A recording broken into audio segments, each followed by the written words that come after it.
Hello, everyone, and welcome to Soaring Spirits Widowed Resource Program for those who have experienced a COVID 19 death. Today, we're talking about the concept of self care.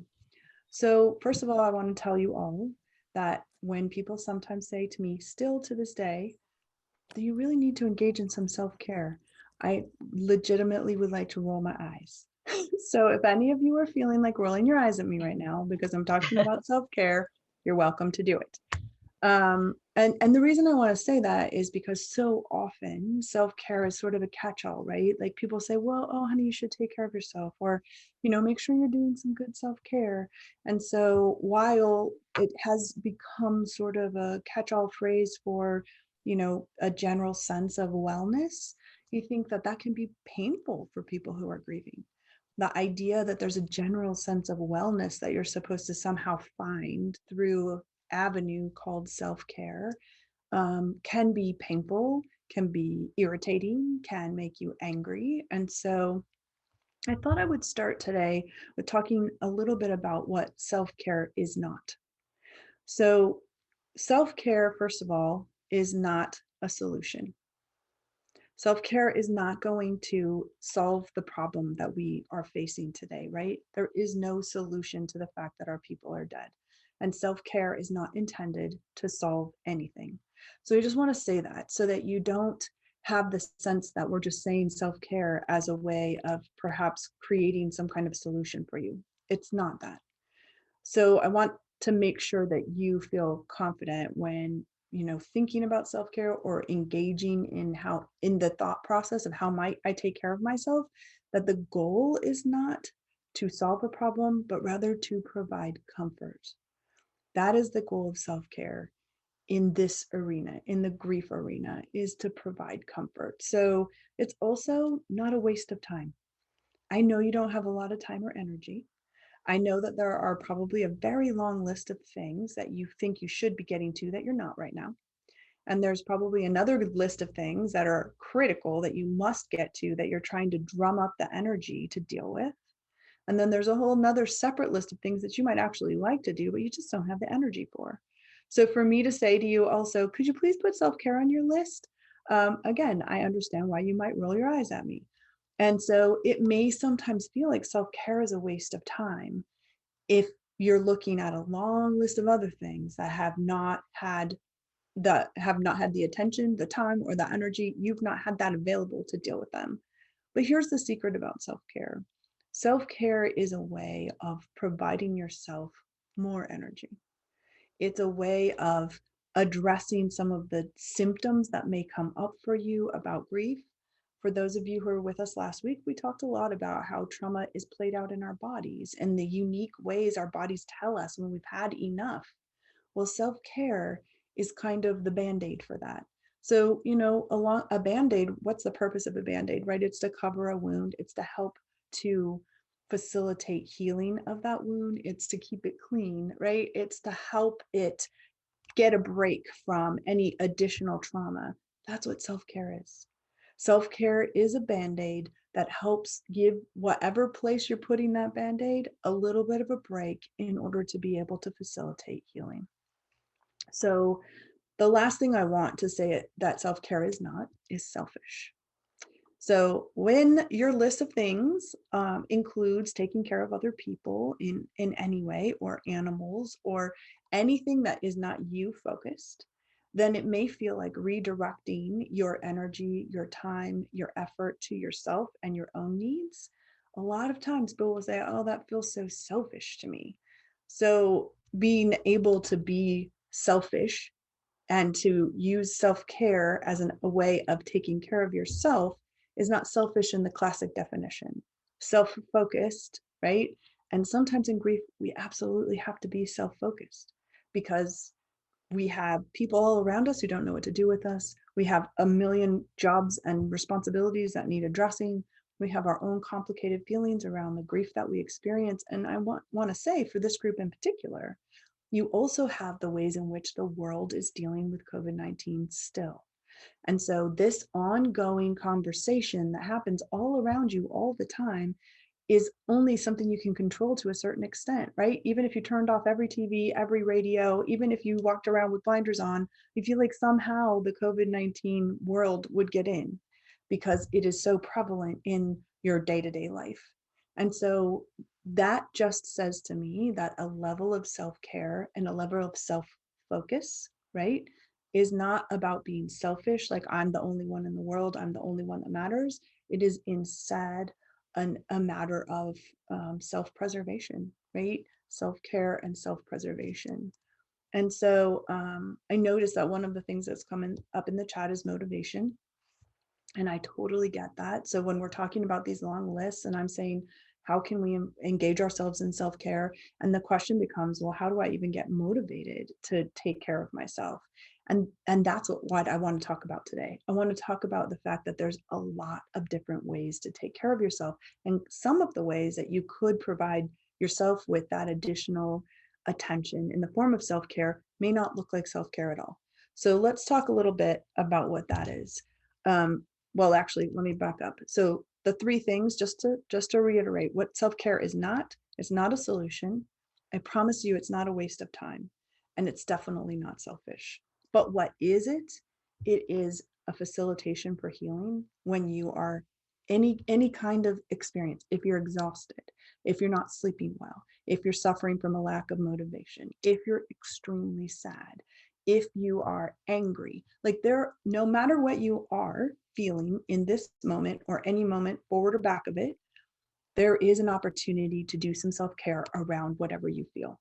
Any single one, I promise you. So this is not about solving a problem. Instead, it's about providing comfort and facilitating healing by addressing very specific things that come up for you. And so the next thing that self-care is, it's personal. So I can't tell you, I can't say to all of us, okay, here's what we should do for self-care. These top three things, definitely everyone should do. I can't say that because I don't know if that will work for you. That might not be self-care for you. And so self-care is personal and it's unique. And it's also specific to what you're feeling in the moment. So let's address the feeling that for many of us today, we're feeling really sad. When you're feeling really sad, what brings you comfort? And I just heard it in my head. Somebody said, hello, nothing. My person's dead. Nothing brings me comfort. But I'm going to challenge you. What brings you comfort? Is it do you feel better if you have a blanket on? Do you feel better if you're tucked into a corner rather than sitting out on a chair? Do you feel warmed when you're drinking something warm? Are you super hot and living in a place that's melting in the current heat wave and air conditioning is something that makes you feel more comfortable? What I want you to point out is that just the smallest amount of comfort equals self-care. And so when you say to yourself, no, nothing, literally nothing makes me feel better, then I'm going to challenge you and say, okay, so do you like to be warm or do you like to be cold? Are you warm or cold right now? Do you like soft things to be near you or do you prefer to be on something cool and firm? Okay. Which one of those? Do you like quiet? Do you like music? Do you like movies? Do you like TV? Do you like reading? Do you like, maybe you're not able to read right now. How about an audiobook? Like, what I want you to do is challenge yourself to say, okay, I can't solve the big problem. The big problem is something we all have to walk our way through step by step, but it can provide myself with comfort. And I would say, I hope for all of you today that this meeting right here is comfort, that it offers you some comfort to know that there are other people experiencing the same kind of feelings that you are all over the country and all around the world. People are experiencing the same thing. And so while it's a terribly sad reality, it's also something to make you realize that you don't have to do this by yourself and that your feelings are normal and valid. So I hope that this could be a comfort to you. So step by step, self-care is a way of addressing whatever is coming up for you today. Maybe you're a person who likes to get outside. Self-care might equal gardening. Maybe you're a person who really appreciates classical music. Self-care might be you with classical music on in the dark with your eyes closed. Maybe you're a person who needs interaction with other people, and self-care to you is being able to talk to someone on the phone, one of your friends, or go to coffee. There's a million different ways for self-care to address the comfort that's needed, but it should always provide comfort. I also want to remind you that self-care is different day to day, hour to hour, sometimes minute to minute, but certainly month to month and year to year. So, what you need today, what comforts you today, might not be that much comfort tomorrow, and you might have to try something different. But the goal is always the same, which is to give yourself additional support for healing whatever is coming up for you in that moment. So, a lot of people have expressed that they felt extremely angry, especially as it relates to the way that the pandemic has been portrayed in our country and in the world, and the ways that other people interact with you around that. I mean, just today, when one of our members talked about not have people not talking to him or including him in conversation. Like that can make people angry. So, what would you do for self care if you're angry? Well, positive getting out of that anger is one way for self care. So, that could be boxing, that could be screaming in the shower, that could be punching your pillow, that could be any of the other healthy ways that you might find: exercise, running, walking up a steep hill, any of the things that you think might be a way of pounding out some anger. That could be considered self care. So if some of the things I've said to you, you're like, no way, well, then probably that one is not one that's going to address your particular needs. But being able to continue to look for things that often, and it's also part of paying attention to your body, to yourself, to the cues that your body's giving you. So I'll give you an example. If you're sitting in a really lit room and you notice now that light in your eyes just is really bothering you, being able to turn the lights down and sit with quieter lighting is a form of self-care. Maybe you have a opportunity to be outside in the water in some way, and that can be an opportunity for self-care. Like I said, gardening, talking to friends, calling on the phone. There's a million different ways that people take care of themselves. A long drive on a quiet road, maybe driving is a way that you personally take care of yourself. Going on a road trip that might be just 2 hours one way and 2 hours back, being able to hear yourself, try some things. For some people it's artistic, whether it's painting or singing or playing an instrument. Whatever it is that brings you comfort, that equals self-care. I do have, and we're going to send this out as a link, but I was introduced recently to this book. It's called The Definitive, well, I think it's actually called The More or Less Definitive Guide to Self-Care. It's just one of the resources that we'll be sending out that gives you some ideas. But these are the kind of books. So this one, and then the other one we're going to send out is called A to Z Healing Toolbox, written actually by one of our staff members, Susan Hennepin McNabb. But the point of these books is to introduce you to a lot of options. And some of them you're going to look at. And the other great thing about this book, so I mentioned that it might be possible not to really read right now. You can read the first word of each one of these and decide if it's something that works for you. And if you say, like, yeah, no, I'm not interested in that, skip on to the next, skip on to the next. So it gives you a chance to consider some things as self-care without having to dive in and do a lot of reading or do a lot of research yourself. So you can look for those coming to you along with this video as an opportunity for creating that space for figuring out what kind of self-care works for you. So I'd like to circle back to the point of self-care being unique and being for the express purpose of providing comfort and healing to each of you. Because when you are in a space where you can't figure out how to take care of yourself, I want you also to know that giving yourself a break is self care. So if you're thinking, I don't have any energy for that, and then you don't do that, whatever that is, that can be considered self care. If your body's telling you, like, I'm done, I have nothing left today, today's a day to stay down, I'm going to not leave this room today, that can be a form of self-care. Yes, of course, if that's stretched out to days and days on end, that will be something to ask yourself, what else can I do to bring comfort? But there are times when you're just done, and taking a break is the self-care that you need. So when we think about self-care, I know that there's oftentimes you'll see like memes about yoga and meditation, massage, about I do want to also mention your fur babies, and I know that's going to be really painful for Lynn today because I know she must be missing hers. But those opportunities for being comforted by the many other options and the many opportunities is going to be changing. So remember that maybe you tried yoga once and you hated it. Well, if you try it 3 months from now, when you're still trying to figure out what might bring you comfort, giving it another chance might be a way of discovering if your needs have changed and something like yoga or meditation or journaling or any of the things that you might read in one of these books and say, I don't know about that. I'll just encourage you to consider thinking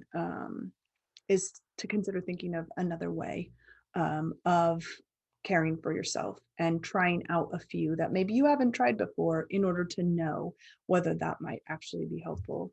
And that can be everything from as small a thing or as vital a thing actually as breath work.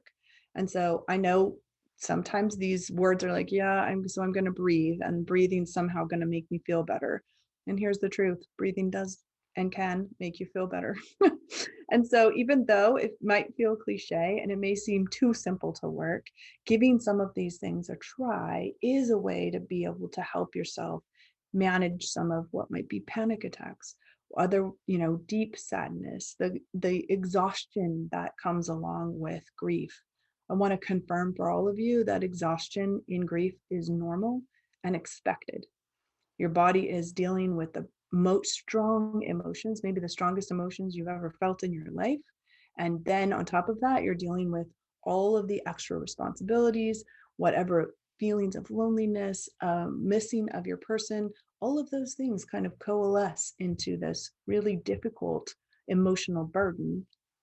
And so providing yourself with every opportunity for self-care is vital to being able to make your way through. And you'll hear people who have experienced the death of a spouse or partner say to you, how do I do this? I do this one moment at a time. Sometimes it's 1 hour at a time. Sometimes it's one day at a time. You may get to the point where you feel like it's 1 week at a time. But I want to point out that the reason for that is that each new moment brings up something that we're working through.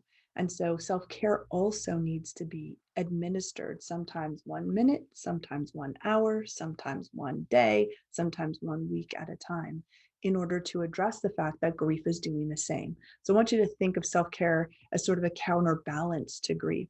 So the more grief you're feeling, the more self-care you need, right? The more strong emotions you're feeling, the more self-care you need. So when you feel yourself ramping up, that's your body telling you you need to give yourself some dedicated time. And that will be different for everyone. As we've said, there's a million different ways to try and do that. I'm not going to go into all of them today, but I do want to point out that the resources that we're sending are going to give you some ideas. And I'd love for you to take them, consider them, try some of them out, and then feel free to try a different one if the one that you first tested out doesn't work. And remember that the counterbalance, the worse you feel, the more self-care you need. That's the way that we balance those scales. You can't change the fact that you're feeling these difficult emotions, which are normal and a part of this experience. But what you can do to balance that scale is give yourself some additional self-care to be able to have more resources to help you manage the strong emotions that are just a part of the experience you're living. All right, well, those are my thoughts on self-care today. Look forward to having the resources to accompany them. And please know that Soaring Spirits is always here as a resource for providing additional information about self-care should you need it. Thanks so much.